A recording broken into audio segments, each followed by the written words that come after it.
घंटा लगेगा। हाँ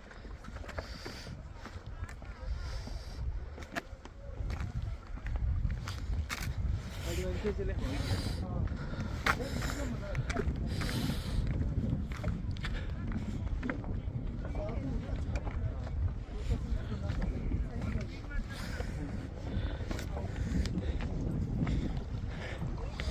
बोल्डर्स, बड़े बड़े पत्थर और सैयाहों का एडवेंचर।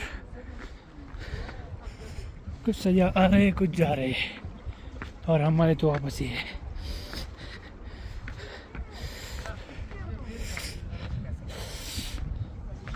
सर्दी है काफ़ी, तो ज़रूरी है कि आप अंदर अपना जो पजामा है वो भी साथ लेके आए और अच्छी सी शूज़ होने चाहिए। और दूसरा ये है कि शूज़ आपके बेहतरीन होने चाहिए। और दूसरा ये है कि गर्म जैकेट ज़रूर होना चाहिए। तो लेडीज़ ख़वातीन सैयाह भी यहाँ पर काफ़ी तादाद में आई है और बच्चे भी मैंने देखे वो भी आए हैं और वो इस नज़ारों को खूब एंजॉय कर रहे हैं। तो क्या ही बात है।